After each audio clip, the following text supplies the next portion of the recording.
Hi, I'm Sharon Kutzmelem, or Sharon KM, and in some circles I'm known as Fabiola, a name I got following a trip to Guatemala on a mission endeavor.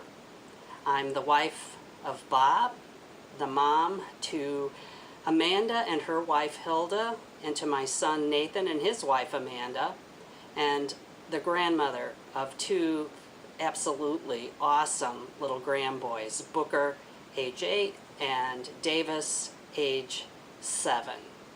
They call me Grammy, and sometimes they call me Grammiola, and if I'm being tough, they call me the Graminator. Since 1994, I've been a volunteer with a group called Kentucky Refugee Ministries. I've helped resettle families from Laos, I'm trying to think of everywhere, Bhutan, Bosnia, and most recently, prior to the election, the presidential election, a family from Syria. We aren't getting, because of current policies regarding refugee resettlement that were implemented by the current administration, we aren't really getting any refugees. So my focus of my work has changed. I'm working with refugee women, helping to teach them sewing skills so that they can earn their own money.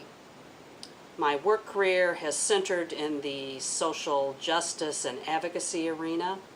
I'm a ruling elder with the Presbyterian Church USA, and until my retirement, 1 year ago actually today, I served 2 tiny congregations in rural Indiana.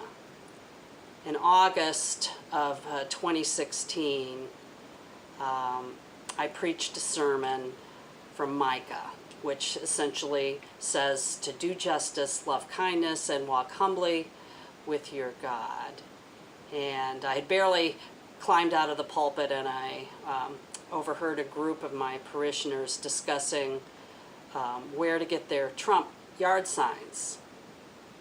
And I knew at that time that I would have to leave, because their understanding of the gospel of Jesus was very different than mine.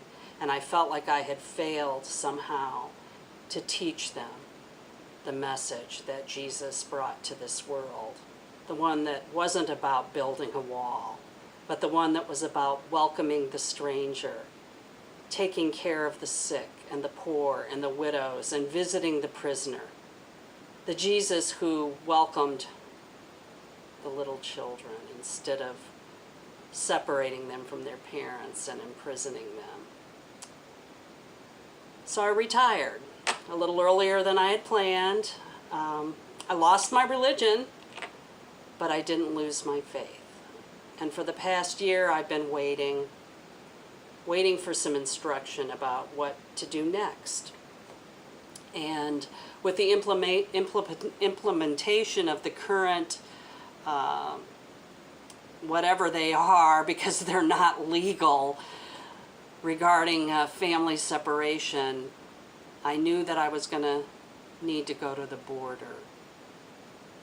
I can't tell you what I would do once I got there. You know, am I supposed to throw my rocking chair in the back of my CRV and demand when I get there as a tax-paying citizen to be let into these institutions so that I could hold those little babies and those bigger kids too and rock them like any grandmother would do? Am I supposed to stand in front of a poor migrant mother who's really a refugee because she can't, on the most part, go back to a country that is going to hurt her and her child? Do I stand in front so that the Border Patrol can't take that kid from her?